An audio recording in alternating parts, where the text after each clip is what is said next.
आज के इस तेलंगाना के सभी मेरे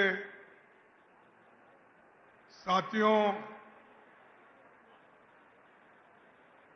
और हमारे पार्टी के organising secretary Shri K C. Venugopal ji, incharge secretary Meenakshi Natarajan, हमारे चीफ मिनिस्टर, आप सब लोगों के चाहते श्री रेवंत रेड्डी जी,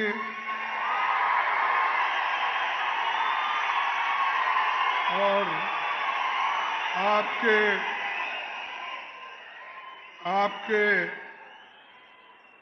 तेलंगाना प्रदेश कांग्रेस कमेटी के अध्यक्ष महेश गौड़ा जी, भट्टी डिप्टी चीफ मिनिस्टर भट्टी विक्रमाकर जी, मंच पर बैठे हुए सारे मिनिस्टर्स, एमएलएज, एमपीज, चेयरमैन और सभी मेरे कांग्रेस के भाइयों बहनों और यहाँ पर पधारे हुए मेरे युवा मित्रों, कांग्रेस के सभी block Congress committee, booth committee, panchayat committee, DCC, ये सभी जो कार्यकर्ता तेलंगाना से कोने कोने से यहाँ पर आए हैं, आप सभी को मैं धन्यवाद करता हूं। आप लोगों ने बहुत मजबूती के साथ तेलंगाना में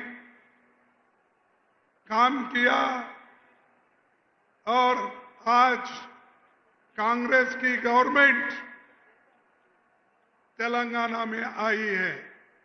उसका सब श्रेय, सब क्रेडिट हमारे पूरे कांग्रेस के कार्यकर्ताओं को जाता है।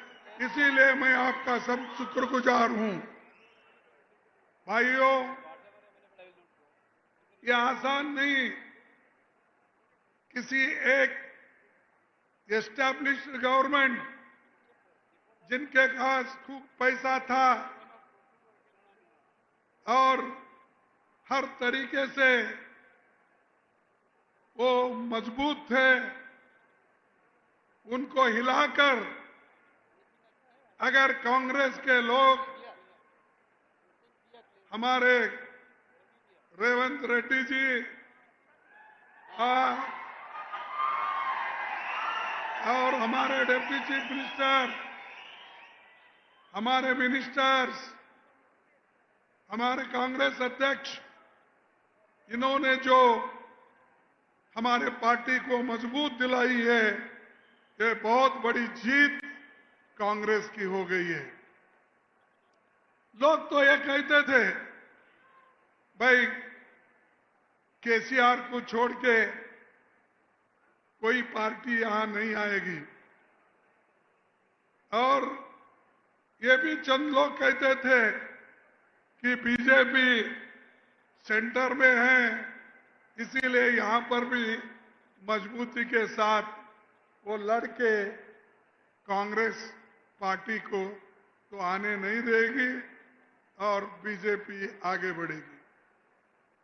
लेकिन आप लोगों ने दिखाया, सबको हराकर कांग्रेस पार्टी को जिताया, ये बहुत बड़ी बात है। और एक ये जो महान जनता आप लोग 2023 में वोट देकर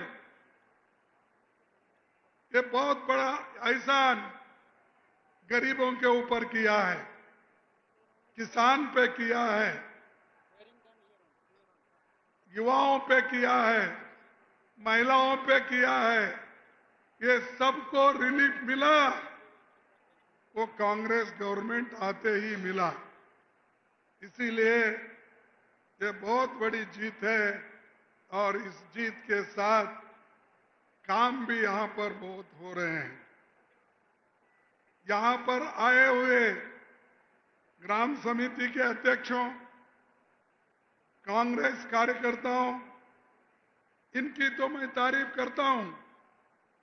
आप कांग्रेस की आत्मा है, हमारी ताकत है और आपके वजह से हम सब यहां जो बैठे हैं वो सब आपके वजह से है।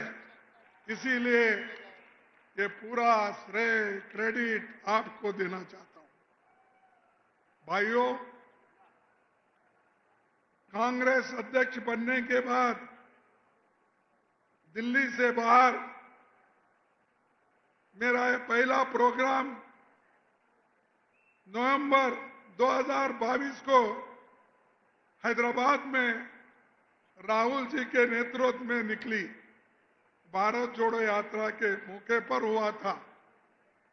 तभी आपका जोश और हौसला देखकर मैंने समझ लिया था तेलंगाना में हमारी सरकार जरूर आएगी, जरूर आएगी, ये मैंने महसूस किया।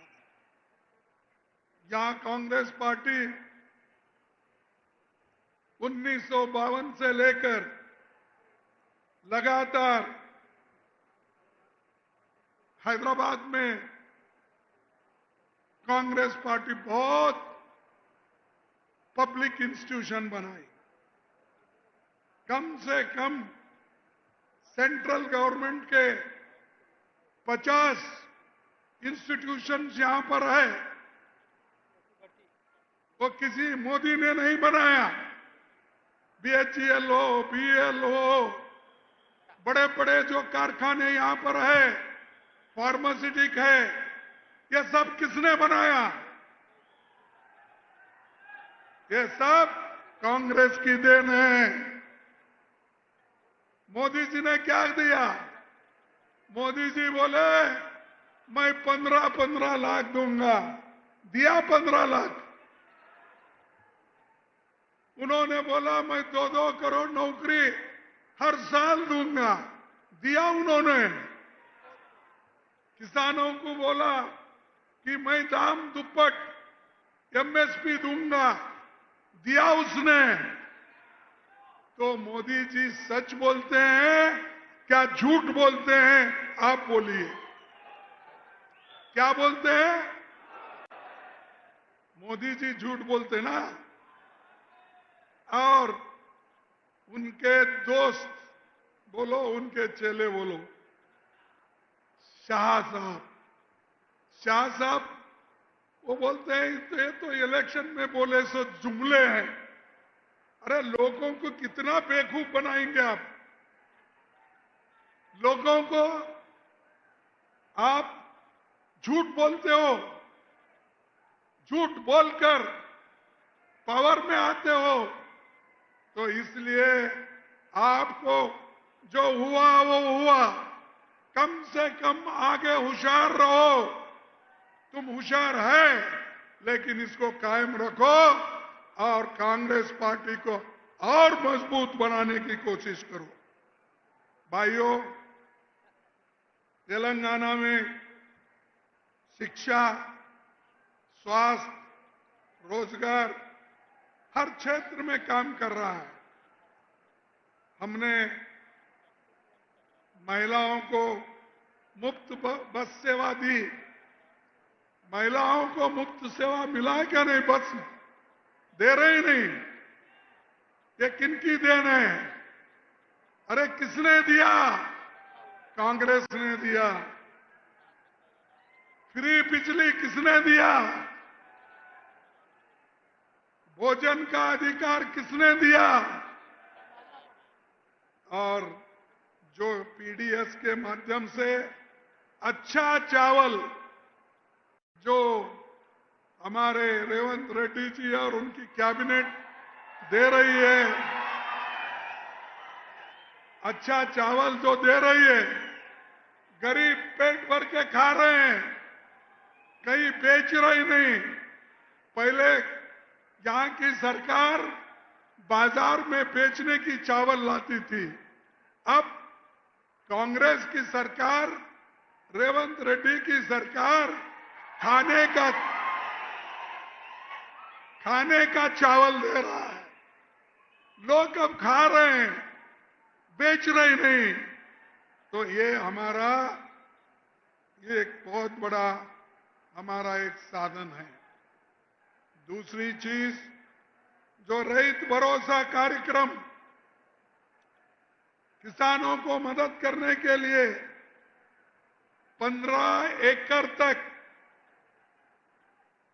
कम से कम 70 लाख किसानों के खाते में 8,265 करोड़ रुपए गए। इतना मिला कि नहीं मिला?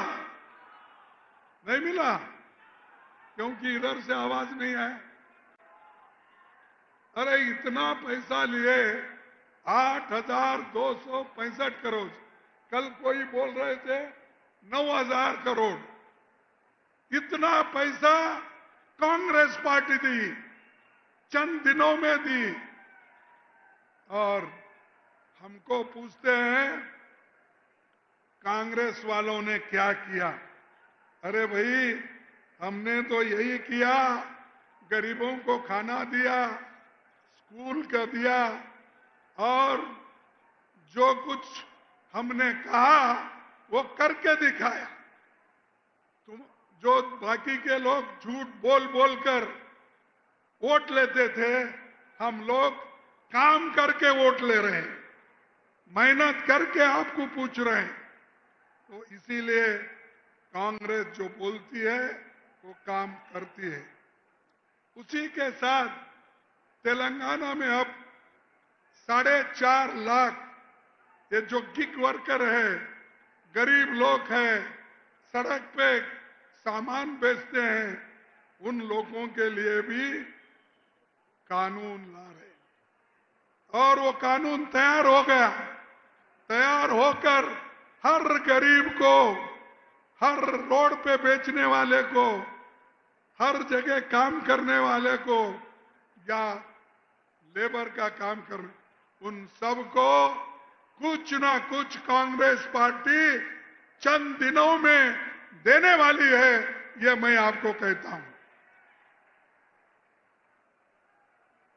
और उसी ढंग से राहुल गांधी जी एक बात कहे थे कि तेलंगाना में रोहित वेमुला जो जाति पर भेदभाव हुआ था और उसके वजह से एजुकेशन में बहुत बड़ा एक मायूसी आ गई थी।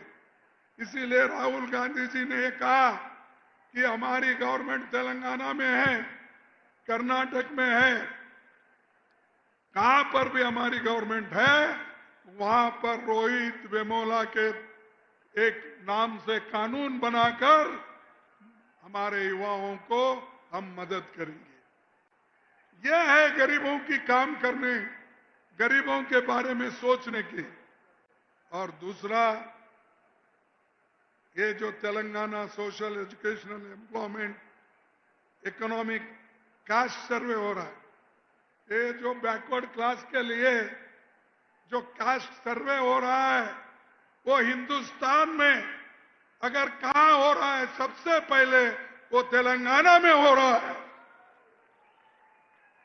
तेलंगाना में बैकवर्ड क्लास के लोगों के लिए और उनको एम्प्लॉयमेंट, एजुकेशन और सोशल जस्टिस के लिए ये काम चल रहा है।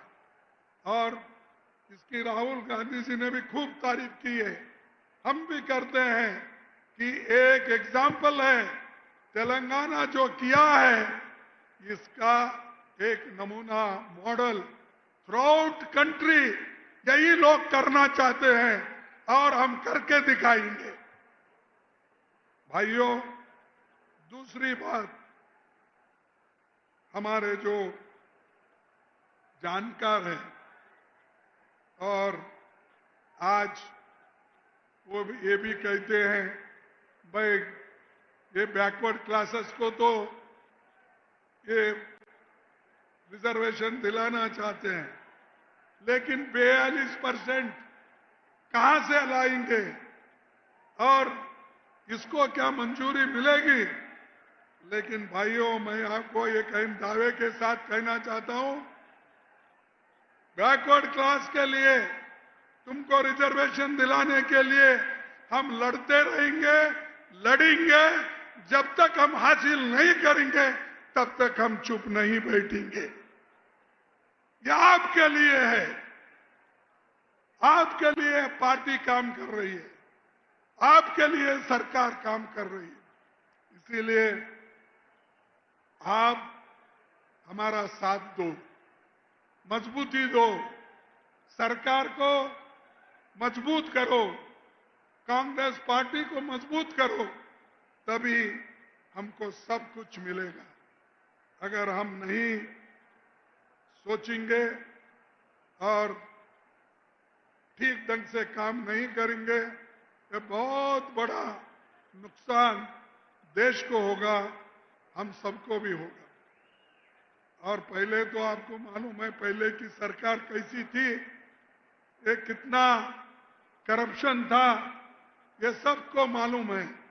लेकिन आज हमारी गवर्नमेंट आने के बाद काम करने का सोचा है। मोदी जी तो हमेशा अपनी मन की बात बोलते हैं, अरे हम तो हमारी दिल की बात बोलते हैं, लोगों को काम की बात बोलते हैं और काम करके हमने दिखाया है और आगे भी वो काम करते दिखाएंगे। 11 साल में मोदी जी ने देश के आर्थिक स्थिति को बर्बाद किया और देश में कानून को खत्म किया, लेकिन कांग्रेस पार्टी इसको सबक सिखाएगी। और हम ये चाहते हैं कांग्रेस पार्टी मजबूत हुई, अगर केंद्र में सत्ता आई तो देश का नक्शा बदलेगा। लेकिन मोदी हमेशा यही कहते हैं, मैंने वो किया, ये किया। क्या किया भाई? हैदराबाद में ऐसी कौन सी जो 50 पब्लिक सेक्टर हमने लाया था नेहरू जी के जमाने में, इंदिरा जी के जमाने में, तुम क्या इस तेलंगाना को दिए? ये बताओ, ये बताओ। तेलंगाना के लिए इंदिरा गांधी जी लड़के आपका साथ दी और आपको साथ देने के वजह से आज तेलंगाना है।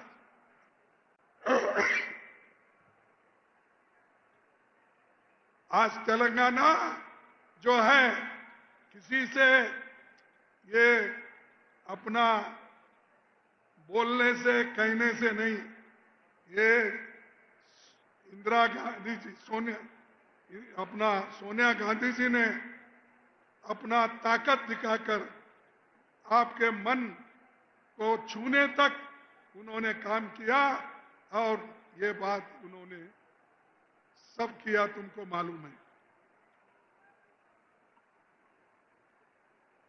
और दूसरी, दोस्तों, पहलगांव में जो आतंकीवादी हमले हो गए, उसका खुलकर हमने, राहुल जी ने और ऑल पार्टी ने सपोर्ट किया और हमने देश के लिए, जवानों के लिए, आर्मी के लिए एक होकर इनको सपोर्ट किया।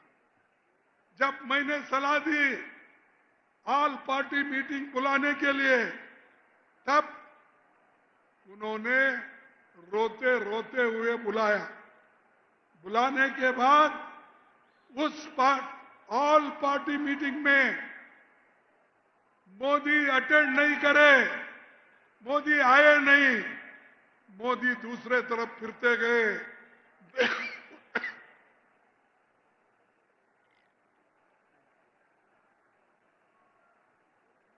बिहार के इलेक्शन में प्रचार करते गए, लेकिन एक दिन भी इसके बारे में सोचने के लिए ऑल पार्टी मीटिंग में नहीं आए। ये उनकी देशभक्ति है, ये इनकी सोच है। यहां तक कि नहीं, अरे भाई, इस दुनिया में अब तक उन्होंने 42 राष्ट्रों में गए हैं। 42 countries he has visited, but he did not visit Manipur, where people are dying, crying, rapes are taking place. But Modi is keeping quiet. चुप बैठे हैं, कुछ बात नहीं करते। इसलिए सॉरी, मुझे हैरानी होती है कि मोदी जी चुप क्यों बैठे मणिपुर के बारे में। और मणिपुर एक ऐसा मुल्क है जो हमारे देश के इंपॉर्टेंट हिस्से में है। हमारे राहुल गांधी जी गए, हम भी गए थे, लेकिन मोदी उधर झांक के भी नहीं देखे। बड़े बड़े बात करते हैं, क्या वो हमारे नागरिक नहीं है? क्या वो लोग हमारे नहीं है? लेकिन उधर नजरअंदाज करके इन्हों जाके हर राष्ट्र में, हर राष्ट्रपति के साथ, हर प्रधानमंत्री के साथ सब गले लगा लेते फिरते हैं। अरे अपने लोगों को पहले मिलो, उनके दुख दर्द को सुनो। वो सब छोड़कर इन्होंने देश के लोगों को रास्ते पे छोड़ा और हर दुनिया में अपनी बात बोलते थे। और हमको ये भी कहा उन्होंने कि हर पार्टी के लोग दुनिया भर फिर के ये प्रचार करना चाहिए कि जो पहलगाम में हुआ टेररिस्ट का, उसके लिए आप प्रचार करो, उन्होंने कहा। हमारे लोग गए, सारे अपोजिशन के लोग गए, देश के तरफ से बात रखी, आर्मी के तरफ से बात रखी, लेकिन मोदी जी कभी बुला के अपोजिशन पार्टी लोगों को बुला के बात नहीं किए, क्योंकि उनको डर है। और मैं और एक बात आपको बताता हूं, इन्होंने बड़ा बड़ा बात किया, अरे हम पाकिस्तान को ऐसा करेंगे। करो भाई, नको कौन बोले? हमने तो उसको करने के लिए मदद किया, लेकिन आप बीच में क्यों छोड़े? ट्रंप बोलता है पाकिस्तान और हिंदुस्तान का युद्ध मैंने खत्म किया, मैंने शांत करवाया। तो मोदी साहब, आपका मुंह क्यों बंद है? बोलो, ट्रंप की जरूरत नहीं, हिंदुस्तान में हम मजबूत हैं और हम लड़ने के लिए तैयार हैं। जैसा कि इंदिरा गांधी जी ने पाकिस्तान के 2 टुकड़े करके बांग्लादेश और पाकिस्तान बना। तुम वो करना था। भाषण में तो बोलते हैं हम पीओ के लेकर रखेंगे फलाना, अरे लेना था, अब तो चांस था ना। आप ही बोल रहे हो डर गया पाकिस्तान, आप ही बोल रहे हैं कि हम बहुत कुछ कर सकते, क्यों नहीं किया भाई? हमारा यह मुद्दा है, देश के लोगों को गुमराह मत करो। देश के लिए हम लड़ने को तैयार है, जान देने को तैयार है। देश के लिए गांधी जी जान दिए, देश के लिए इंदिरा गांधी जान दी, देश के लिए राजीव गांधी जान दी। तुम्हारे घर में, तुम्हारे पास कोई एक आधा आदमी तो मरा है आरएसएस में, बीजेपी में मरा है, आरएसएस बीजेपी में। ना ये लोग आजादी के वक्त काम नहीं करे, अब काम नहीं करे, हमेशा माफी मांगना, यही उनका काम है। और आज हमको बार बार ये कहते हैं कि बहादुरी की बात करते हैं, लेकिन बाद में घर में चुप बैठते हैं।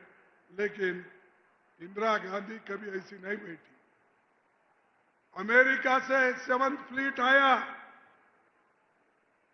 इंदिरा गांधी जी ने डरी नहीं, वो बोली आने दो, सभी लोग एक होए, एक होकर डराने की कोशिश की, लेकिन इंदिरा गांधी जी कभी डरी नहीं, कभी झुकी नहीं, और वो बोली आने दो, कोई आने वाला है, मैं बांग्लादेश को लिबरेट करके छोड़ूंगी, आजादी दिला के छोड़ूंगी, ये उन्होंने कहा और दिया।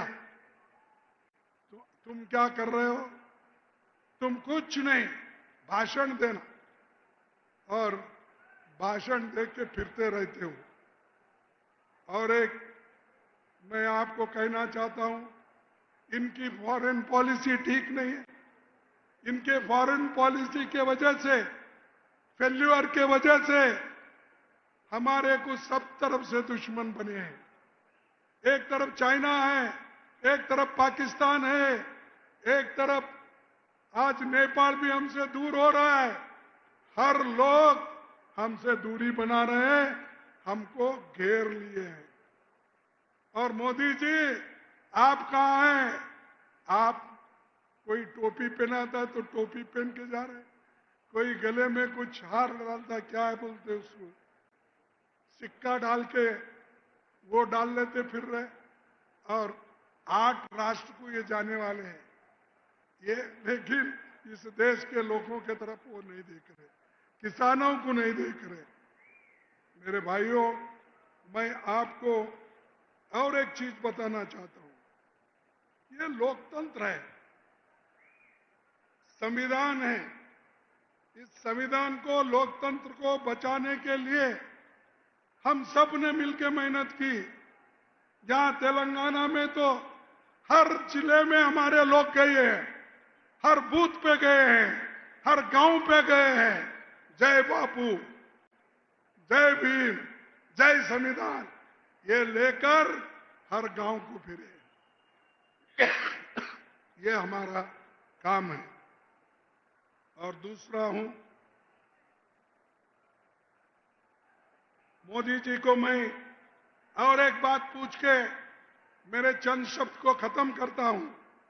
मैं ये पूछना चाहता हूं, मोदी जी आप जो वायदे करते हैं, जो कहते हैं, वो एक भी नहीं करते। परसों मैंने सुना कि कोई आरएसएस वाला ये बात कहा कि हम लोग संविधान से सेक्युलर और सोशलिज्म और सेक्युलर वर्ड निकाल देना चाहिए। ये एक आरएसएस का एक कोई चालक, संचालक, क्या है मालूम नहीं, हाँ? अरे जोर से बोलो, बात नहीं। आरएसएस का उन्होंने बोला, वो हमारे शिमोगा के हैं, उन्होंने बोला कि सेक्युलर सोशलिस्ट वर्ड संविधान में नहीं है, इसीलिए उसको निकालना चाहिए। हम निकाल के रहेंगे। मैं चैलेंज करता हूं, तुम हो, तुम्हारा बीजेपी हो, तुम्हारा मोदी जी हो, शाह हो, कोई नहीं निकाल सकते। ये मेरा चैलेंज है, अगर निकाले तो। आपकी हिम्मत है निकालने की, बात करने की है। और आपके सामने एक बात लाता हूं, ये मजे की बात है। ये मेरे हाथ में कागज है। सुनो भाइयों, जितने भी इंटेलेक्चुअल्स हैं, जितने भी मीडिया के लोग हैं, दूसरे दोस्त हैं, उनको मैं ये उनका कॉन्स्टिट्यूशन के 4 शब्द पढ़ के दिखाता हूं। Constitution and rules, Bharatiya Janata party, ये क्या लिखी है अपने कॉन्स्टिट्यूशन में? The party is pledged to build up India as a strong and prosperous nation which is modern, progressive and enlightened in outlook and which proudly draws inspiration from India's ancient culture and values. ये लिखते लिखते हुए आगे क्या कहते हैं? आगे क्या कहते हैं मैं आपको बताऊंगा। आगे कहते हैं the party shall bear true faith and allegiance to the Constitution of India, as by law established, and to the principle of socialism, secularism, and democracy, and would uphold the sovereignty, unity, and integrity of India. ये उनके article 2 जो उनका constitution है उसमें लिखा है। अरे अगर आपको सोशलिज्म, सेकुलरिज्म से नफरत है तो आपके कॉन्स्टिट्यूशन में क्यों लिखे? आपके रूल्स में क्यों लिखे? ये सब ना इधर मर्द है ना उधर औरत है, ऐसे लोग हैं। अरे अपने ही कॉन्स्टिट्यूशन में लिखा है, अपने ही कॉन्स्टिट्यूशन में कहा है, अब ये कह रहे हैं कि हम सोशलिज्म और सेक्युलरिज्म को निकाल देंगे। आप क्या, आपके कोई उस्ताद आए, आपका कोई भी आदमी आए, ये निकाल नहीं सकता, हम निकालने नहीं देंगे, ये हमारा दावा है। तो इसीलिए मैं ज्यादा वक्त आपका नहीं लेता कि बहुत से चीजें हमने किए हैं और बहुत चीजें बताने वाले हैं।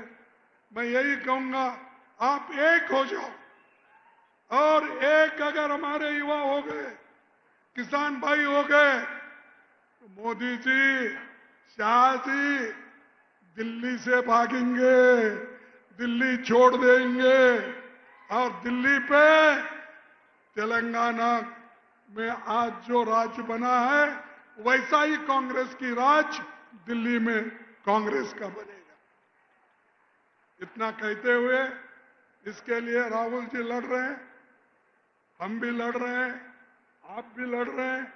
आप तमाम का आशीर्वाद है, आपके आशीर्वाद के साथ हम आगे बढ़ेंगे और देश को बचाएंगे। देश को बचाने के लिए ही हम सब लोग एक हो गए हैं। तो इतना कहते हुए मैं आप सभी को धन्यवाद देता हूं, सबका शुक्रिया करता हूं और आप सबको आगे बढ़ने का ताकत भी मिले ये कहता हूं। मैं 2 स्लोगन लगाता हूं, आप जोर से बोलना। जय हिंद। वही खाए पीछे के लोग क्यों डर रहे? अरे भाई वहां मोदी आया नहीं, क्यों डर रहे आप? जय हिंद, जय हिंद, जय कांग्रेस, जय कांग्रेस, जय कांग्रेस, जय हिंद। आप तमाम को जय तेलंगाना।